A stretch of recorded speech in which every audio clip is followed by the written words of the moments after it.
Hello friend, नमस्कार। हम अपने यूट्यूब चैनल पे आप सभी का स्वागत एवं अभिनंदन करते हैं। फ्रेंड, आज दीपावली है। दीपावली के शुभ अवसर पे आप सभी को ढेर सारी शुभकामनाएं। फ्रेंड, आज हम सीडीपी लेकर आए हैं। CTET CDP, child psychology and development. Friend, इसमें क्या है कि सीटेट में दो पार्ट में बांटा गया है। एक पार्ट होता है आपका शिक्षण का पार्ट और दूसरा सीडीपी होता है, मतलब साइकोलॉजी, बाल मनोविज्ञान होता है। तो फ्रेंड्स, शिक्षण वाले पार्ट में लगभग हम समाप्त कर चुके हैं। थोड़ा बहुत अगर बचा होगा तो उसको हम देख लेंगे, लेकिन आज हम शुरू करेंगे आपके यहाँ बाल मनोविज्ञान। बाल मनोविज्ञान में पहला चैप्टर है अभिवृद्धि एवं विकास। यहाँ आपको सीटेट का साइकोलॉजी, पर्यावरण, हिंदी, गणित 4 सब्जेक्ट पढ़ने को मिलेंगे। आपके ऊपर डिपेंड करता है आप कितनी जल्दी सब्सक्राइबर बढ़ाते हैं। अगर सब्सक्राइबर जल्दी जल्दी बढ़ेंगे, आप लोग शेयर ज़्यादा से ज़्यादा करिए, जिससे ज़्यादा से ज़्यादा लोगों तक पहुंच सके, क्योंकि ये पेड क्लास के बराबर हम क्लास दे रहे हैं। जो भी आपको हम नोट्स दे रहे हैं, यही नोट्स आपको पेड क्लास में मिलेगा। इतना मान लीजिए कि इससे अच्छा नोट्स कोई दे नहीं सकता, बस आप जान लीजिए। आप ज़्यादा से ज़्यादा चैनल को सब्सक्राइब करवाइए, शेयर करिए। चलिए अब हम आगे देखते हैं। पहला चैप्टर है अभिवृद्धि एवं विकास। अभिवृद्धि एवं विकास में अभिवृद्धि का मतलब होता है वृद्धि, ग्रोथ, और विकास का मतलब होता है डेवलपमेंट। वृद्धि में क्या होता है कि शारीरिक रूप से वृद्धि होती है, बढ़ता है, और विकास में मानसिक, सामाजिक, संवेगात्मक और बौद्धिक पक्षों को देखा जाता है, जिसे विकास कहते हैं। जब इन चारों का विकास होता है तब विकास होता है, और इसमें वृद्धि में केवल शारीरिक रूप से विकास होता है। आगे देखते हैं।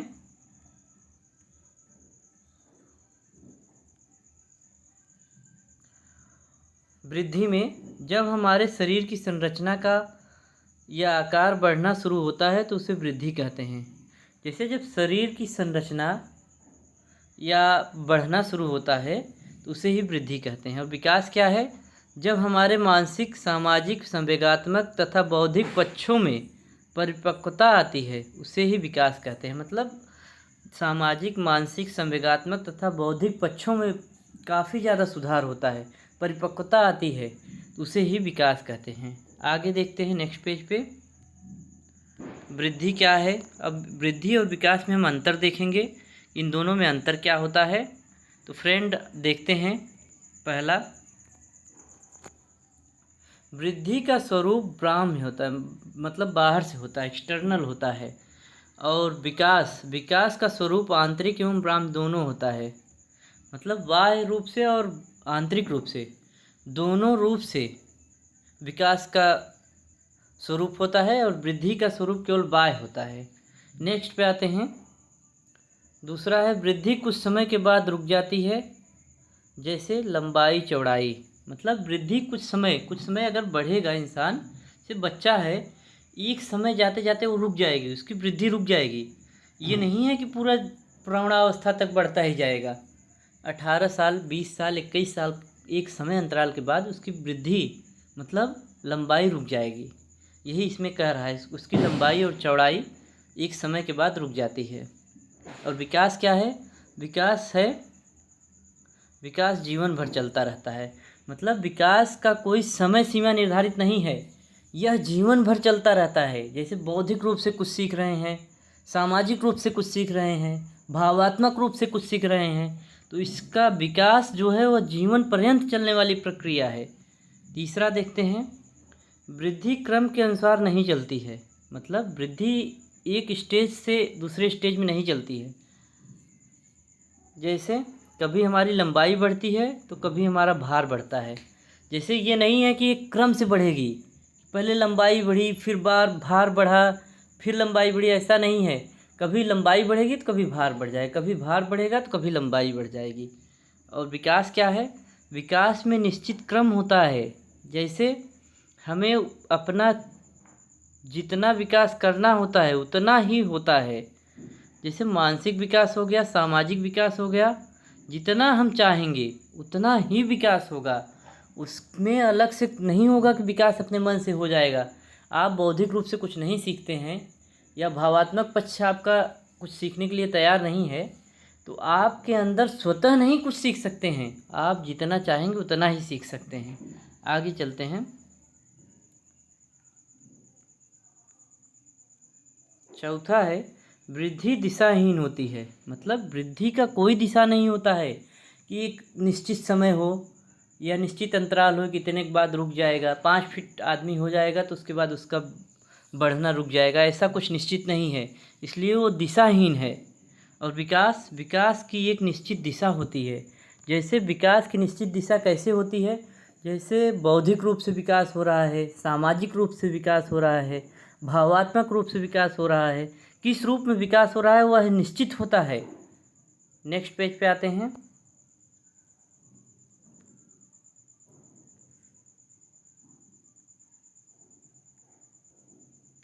वृद्धि का हम मापन कर सकते हैं, जैसे हम भार लंबाई को नाप सकते हैं, जबकि विकास का हम सीधे सीधे मापन नहीं कर सकते हैं।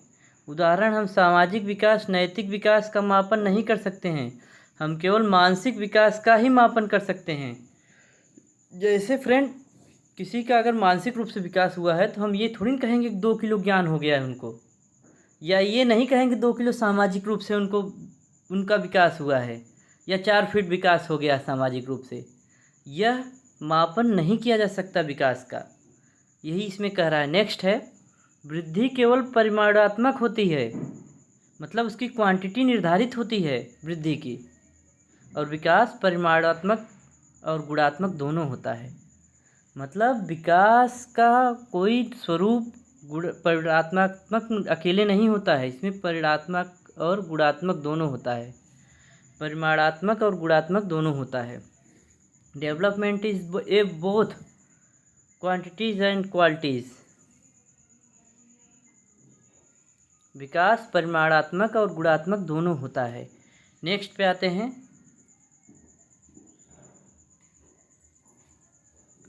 नेक्स्ट है फ्रेंड, वृद्धि जीव कोशिकीय सेल्स पर आधारित होता है, क्योंकि हमारे शरीर में बहुत सारी कोशिकाएं होती हैं जो शरीर का निर्माण करती हैं। जैसे शरीर में तमाम प्रकार की कोशिकाएं पाई जाती हैं, जिनका केवल शारीरिक रूप से वृद्धि नहीं होती है, उन कोशिकाओं की भी वृद्धि होती है। यही इसमें कह रहा है कि वृद्धि जीव कोशियों पर आधारित होती हैं, उन पे आधारित होती हैं जिनके द्वारा शरीर की वृद्धि होती है। बहुत सारी कोशिकाएं पाई जाती हैं जिसके द्वारा शरीर का निर्माण होता है। विकास क्या है? विकास संगठनात्मक तरीके से होता है, क्योंकि विकास सभी विकास का संगठन होता है। जैसे विकास जब होता है तो संगठनात्मक होता है। संगठनात्मक तरीके से क्यों होता है? क्योंकि संगठनात्मक इसलिए होता है, जैसे कोई विकास हो रहा है तो वो निर्धारित होता है, पहले से ही फिक्स रहेगा कितना विकास होगा। नेक्स्ट पे आते हैं। वृद्धि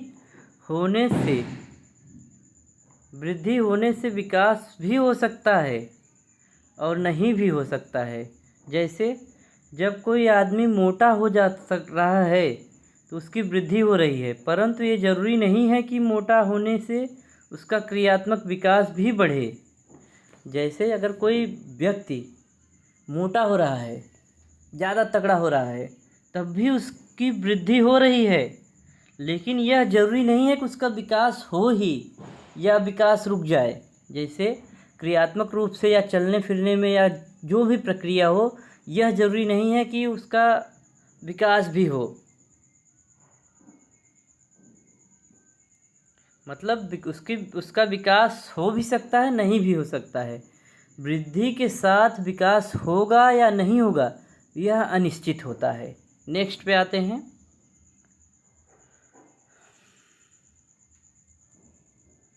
नेक्स्ट है फ्रेंड, विकास वृद्धि के बिना संभव है, क्योंकि कुछ व्यक्तियों का आकार, ऊंचाई या भार नहीं बढ़ता, परंतु उनमें नैतिक विकास, सामाजिक विकास, बौद्धिक विकास अवश्य होता है।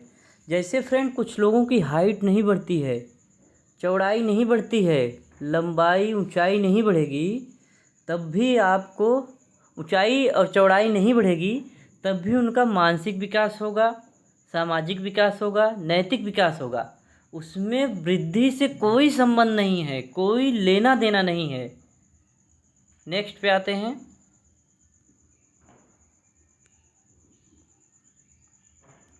नेक्स्ट पेज है बाल विकास के सिद्धांत। बाल विकास के कुछ सिद्धांत हैं, इसको देखते हैं friend. Principle of child development. पहला है समान प्रतिमान का सिद्धांत, प्रिंसिपल ऑफ यूनिफॉर्म पैटर्न। इसके अनुसार प्रत्येक जाति अपनी जाति के अनुरूप के विकास के प्रतिमान का अनुसरण करती है। उदाहरण जैसे मानव और हाथी। जैसे समान प्रतिमान से मतलब यह है कि मानव मानव से ही संबंध रखेगा और हाथी एक झुंड में चलता है, हाथी से ही संबंध रखेगा। एक प्रकार से आप समझिए सामाजिक विकास की बात हो रही है कि यह समान प्रतिमान फॉलो करता है, समान प्रतिमान के सिद्धांत को फॉलो करता है। दूसरा है विकास की दिशा का सिद्धांत, प्रिंसिपल ऑफ डायरेक्शन। विकास की दिशा सिर से पैर की तरफ चलती है। यहाँ से फ्रेंड सी-टेट में एक क्वेश्चन फिक्स है आना विकास से। विकास से हर सेट में आप उठा के देखेंगे, 30-31 दिन चला था पेपर पिछली बार का, पर 1-2 क्वेश्चन आपको फिक्स ही मिलता था इस प्रकार का। देखिए इसमें क्या कह रहा है, विकास की दिशा का सिद्धांत में, प्रिंसिपल ऑफ डायरेक्शन में, विकास की दिशा सिर से पैर की तरफ चलती है। मतलब पहले सिर का निर्माण होता है तब पैर की तरफ होता है, तब हाथ का होगा तब पैर का होगा। ये नहीं है कि पहले पैर का निर्माण हो गया फिर सिर का होगा, ऐसा नहीं है। इसमें विकास का सिद्धांत में यही कहा गया है कि पहले सिर का निर्माण होता है, उसके बाद हाथ का, तब उंगलियों का, तब पैर का होता है। जब हमारी विकास की दिशा सिर से पैर की तरफ होती है तो इसे मस्का दोमुखी भी कहते हैं। दूसरी तरफ जब हमारे विकास का क्रम मध्य से शुरू होकर बाहर की तरफ होता है तो यह समीप दुर्भिमुख कहलाता है। अतः कह सकते हैं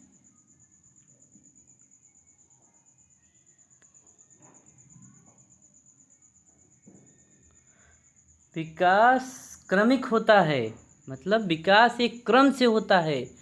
पहले सिर का निर्माण, फिर हाथ का निर्माण, फिर अंगुलियों का निर्माण, फिर उसके बाद नीचे का धड़, फिर पैर होता है। अगला है बाल विकास के सिद्धांत में तीसरा है निरंतरता का सिद्धांत, प्रिंसिपल ऑफ कंटिन्यूटी, मतलब लगातार चलने वाली प्रक्रिया। इसमें है विकास कभी न रुकने वाली प्रक्रिया है, यह जीवन पर्यंत चलने वाली प्रक्रिया है। केवल इसकी मंद और तेज होती है, मतलब इसकी गति जो होती है विकास की, कभी धीमी होगी कभी तेज होगी, कभी धीमी होगी कभी तेज होगी, लेकिन यह रुकने वाली प्रक्रिया नहीं है। यह विकास जीवन पर्यंत चलने वाली प्रक्रिया है। नेक्स्ट है सामान्य से विशिष्ट की और का सिद्धांत, मतलब सामान्य से विशिष्ट क्रियाओं का सिद्धांत, principle of general specific response. इसमें देखते हैं फ्रेंड,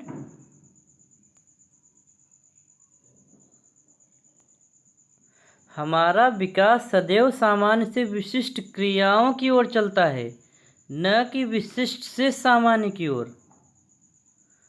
जैसे उठना, बैठना, चलना, दौड़ना।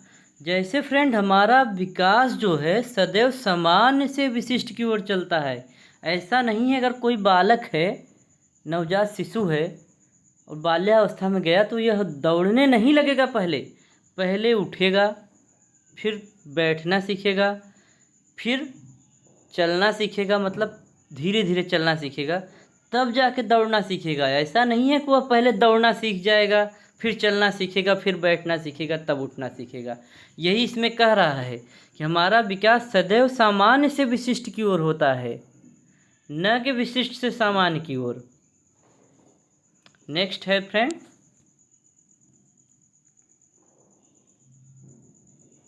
पूर्व अनुमान का सिद्धांत, प्रिंसिपल ऑफ प्रिडिक्टेबिलिटी। विकास पूर्व अनुमान होता है, क्योंकि हम पहले ही अनुमान लगा सकते हैं कि विकास किस दिशा में ज़्यादा होगा। जैसे फ्रेंड, कोई भी अगर मानसिक रूप से, शारीरिक रूप से या नैतिक रूप से या भावात्मक रूप से, सामाजिक रूप से कितना विकास किसी का हो रहा है, यह हम पहले से ही अनुमान लगा सकते हैं। नेक्स्ट है एकीकरण का सिद्धांत, प्रिंसिपल ऑफ यूनिटरी प्रोसेस। आगे देखते हैं नेक्स्ट पेज पे।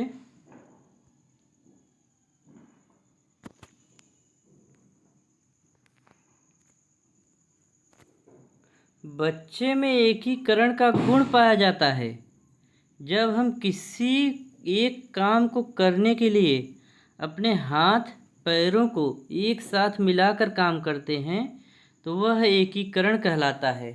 जैसे फ्रेंड, हाथ पैर दोनों साथ में चलता है। जैसे जब बच्चे छोटे होते हैं तो वो खेलते रहते हैं, तब भी उनका जितना पैर चलेगा उतना ही हाथ चलेगा। यही बात तो इसमें कह रहा है कि बच्चे एकीकरण का पालन करते हैं, एकीकरण का गुण पाया जाता है उनके अंदर। जैसे जब बच्चा खेलता है, नवजात शिशु है, तब भी उसका जितना पैर चलेगा उतना ही हाथ फटकारेगा। नेक्स्ट है व्यक्तिगत विभिन्नता का सिद्धांत, प्रिंसिपल ऑफ इंडिविजुअल डिफरेंस। बच्चों का विकास व्यक्तिगत विभिन्नता के अनुसार चलता है। किसी में विकास की गति तेज तो किसी में कम होती है। जैसे सारे बच्चों में, चाहे जितने भी बच्चे हों, पूरे विश्व में जितने भी बच्चे पाए जाते होंगे, सब में व्यक्तिगत विभिन्नता पाया जाता है। कुछ न कुछ परिवर्तन ज़रूर आपको देखने को मिलेगा, चाहे शारीरिक रूप से, मानसिक रूप से, हर चीज़ में आपको थोड़ा ही बदलाव दिखेगा, लेकिन ज़रूर देखने को मिलेगा। दुनिया के बच्चे, दुनिया में चाहे जैसे हों बच्चे, चाहे जुड़वा बच्चे ही क्यों ना हो, लेकिन उनके अंदर भी व्यक्तिगत विभिन्नता पाई जाती है। फ्रेंड, नेक्स्ट है वर्तुलाकार बनाम रेखीय प्रगति का सिद्धांत। इसमें देखते हैं विकास कभी भी रेखीय नहीं होता, मतलब वह कभी भी सीधी रेखा में नहीं चलता। कभी उसकी गति धीमी होती है तो कभी तेज होती है। मतलब विकास शैशवावस्था में जैसे बहुत तेज होता है, फिर बाल्यावस्था में धीमा हो जाता है, फिर किशोरावस्था में तेज होता है, फिर प्रौढ़ावस्था में सामान्य हो जाता है। यही इसमें कह रहा है कि विकास कभी भी एक समय, एक स्पीड से नहीं, एक गति से नहीं चलती है। उसकी गति में उतार चढ़ाव होता है, कभी तेज कभी धीमी, कभी तेज कभी धीमी। नेक्स्ट पे आते हैं अंतर संदर्भित विकास का सिद्धांत। इसमें है शारीरिक, बौद्धिक, संवेगात्मक, सामाजिक और अन्य प्रकार के विकास अंतर संबंधित और परस्पर निर्भर करते हैं। जैसे फ्रेंड, शारीरिक, बौद्धिक, संवेगात्मक, सामाजिक और अन्य प्रकार के विकास अंतर संबंधित होते हैं। यह परस्पर निर्भर करते हैं, एक दूसरे पर निर्भर करते हैं। जैसे शारीरिक रूप से कोई विकलांग है अगर, तो यह जरूरी नहीं है कि मानसिक रूप से वह सही होगा, क्योंकि विकलांगता या कुपोषण का शिकार हुए बालक का प्रभाव उसके मस्तिष्क पर भी पड़ता है।